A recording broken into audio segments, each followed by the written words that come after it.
Kamu belakangan ini suka melamun ya? Kamu sendiri bingung kenapa itu bisa terjadi, ya kan? Halo teman-teman, apa kabar? Ada saya kembali, Aryan Surya, sahabat baik kamu dari Pagar Kehidupan. Coba, bener nggak sih? Kenapa tiba-tiba kamu, sahabat baik saya, ini tiba-tiba jadi suka melamun? Padahal sebelumnya tidak pernah sama sekali. Belakangan ini suka ada yang negur nggak sih? Kenapa kamu tiba-tiba kok suka bengong gitu loh? Sampai akhirnya kamu sendiri capek. Capek karena terus-terusan diingetin melamun, sementara dirimu nggak ngerti kenapa ya kok saya bisa ngelamun. Nah, di video ini saya ingin memberikan kamu semacam obat yang bisa jadi menyadarkan kamu kenapa sih kok hidupmu selama ini sering kali dipenuhi dengan lamunan-lamunan yang menjadi kebiasaan. Ini menarik. Nah sekarang, langsung aja. Kenapa ya mas, kok belakangan ini saya suka melamun? Apakah melamun itu suatu hal yang membahayakan atau melamun itu adalah suatu hal yang sebenarnya biasa aja? Jawabannya, dengarkan baik-baik. Melamun itu adalah sebuah pertanda dari tubuhmu bahwa ada yang gak beres dalam hidup kamu. Saya ulangin ya, dengerin. Melamun itu adalah sebuah pertanda dari hidupmu, dari tubuhmu, bahwa ada sesuatu yang gak beres di dalam perjalanan hidup kamu belakangan ini. Betul atau tidak? Coba katakan kepada saya, apakah dalam hidup kamu belakangan ini, sampai detik ini, ada yang membuat kamu menjadi merasa capek?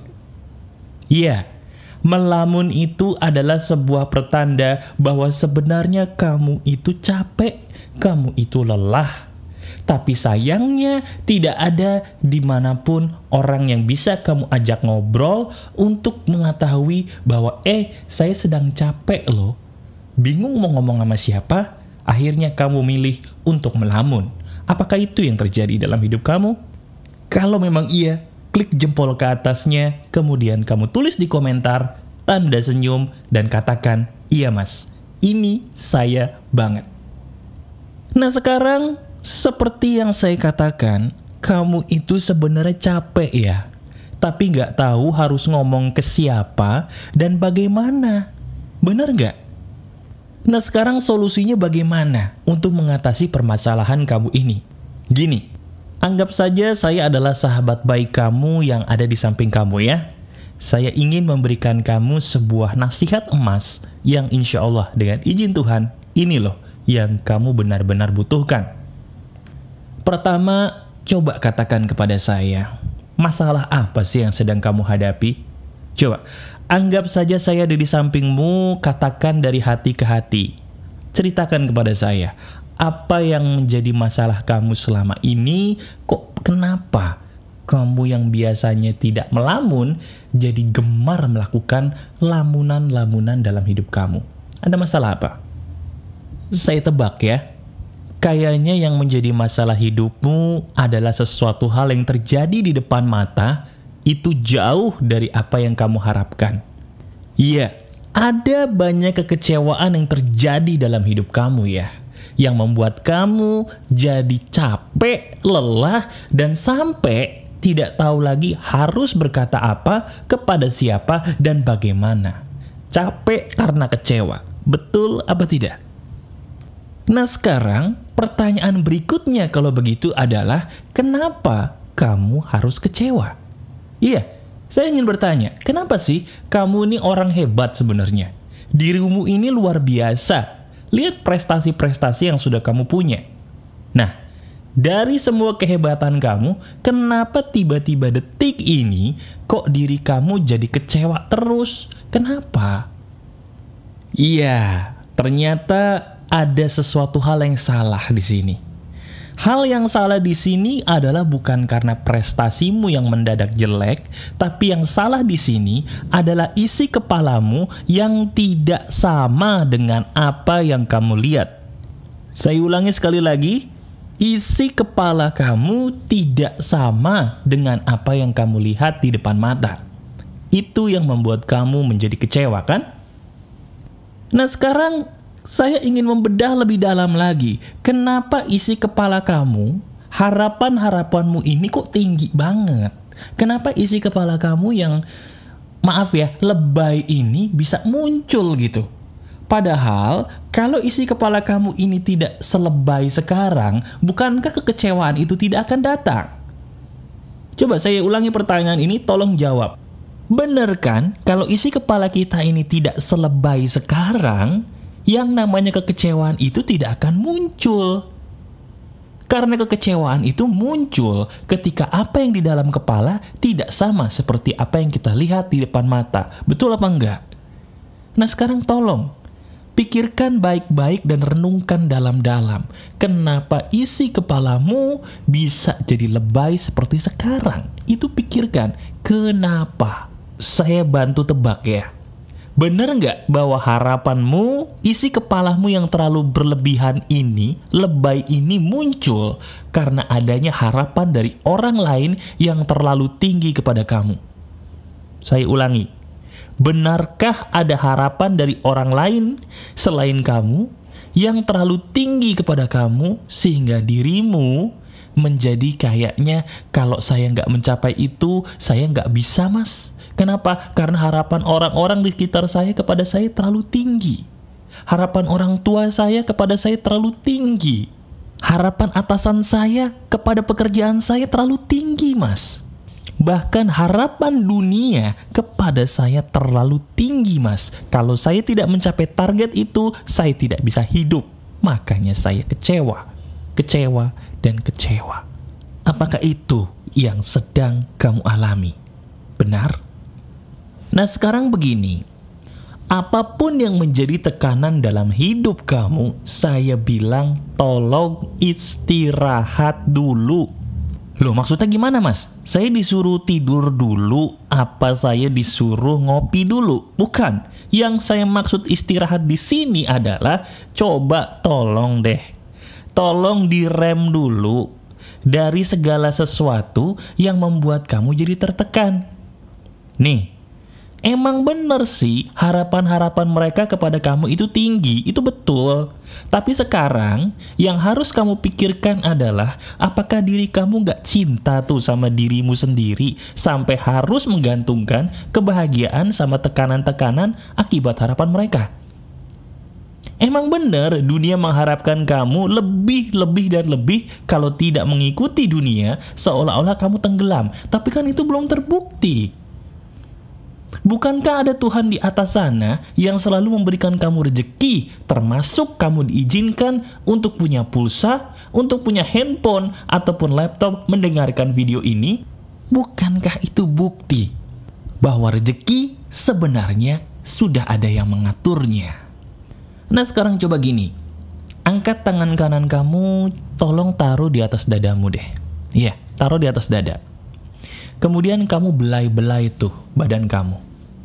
Kamu usap-usap badan kamu sambil dirimu mengatakan, kasihan ya, kasihan kamu. Belai terus badan kamu, katakan lagi, kasihan ya, lelah ya, capek ya, kasihan ya, kasihan kamu, kasihan. Katakan itu. Kasihani dirimu yang selama ini menjadi terpenjara hanya karena kamu takut tidak mendapatkan rezeki. Coba sekarang, kamu mau nggak melakukan apa yang saya suruh, tapi cara ini mungkin belum bisa kamu terka dengan akal sehat sebelum kamu melakukannya. Nih, caranya sederhana. Sekarang, coba rubah fokus kamu, rubah kiblatmu dari yang tadinya memenuhi harapan-harapan orang lain, sekarang ganti bagaimana caranya kamu bisa membuat hidup kamu sendiri bahagia dengan cara apapun. Sekarang katakan bersama saya, ayo katakan dengan suara lantang, ini penting.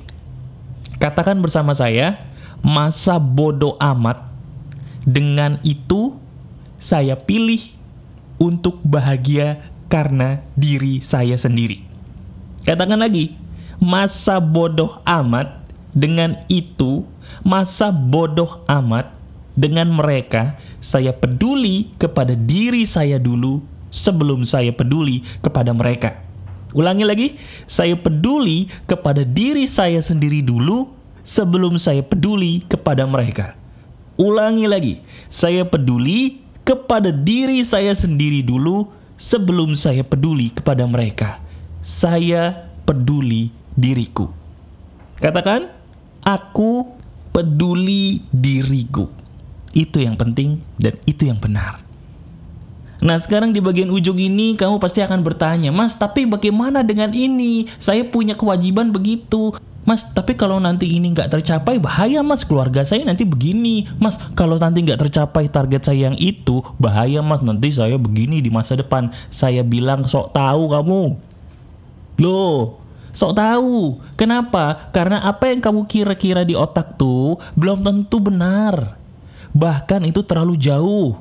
Nih, saya tanya, emang kamu menduga bahwa hari ini ada video dari saya? Coba, ayo. Biasanya Pagar Kehidupan naruh video hari apa? Hari apa, ayo? Hari Senin malam, betul. Ini hari Kamis, malam-malam kok ada video? Atau kamu yang menonton video saya di hari apapun, kok bisa ketemu saya nih di video ini? Emang itu sesuatu hal yang kamu bisa duga?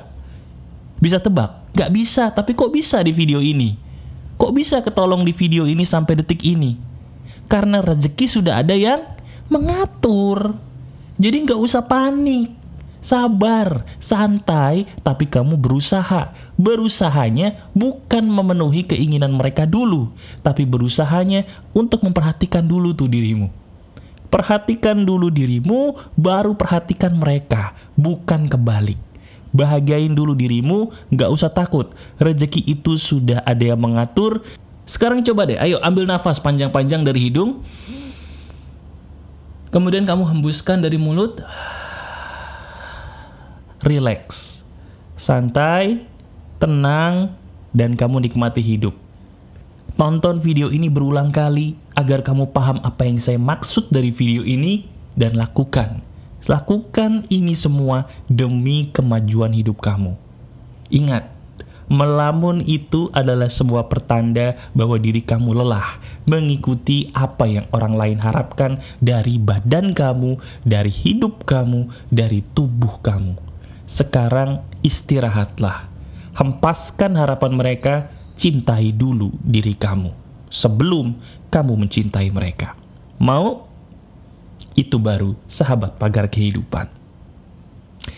Kalau kamu suka dengan video ini, silakan klik jempol ke atasnya dan bagikan link video ini kepada orang-orang yang ingin kamu tolong. Saya adalah sahabat baik kamu dan kamu adalah sahabat yang selalu saya cintai. Masih ada saya, Aryan Surya, sahabat baik kamu dari Pagar Kehidupan. Tetap keep spirit, keep sharing, and keep loving. Bye-bye.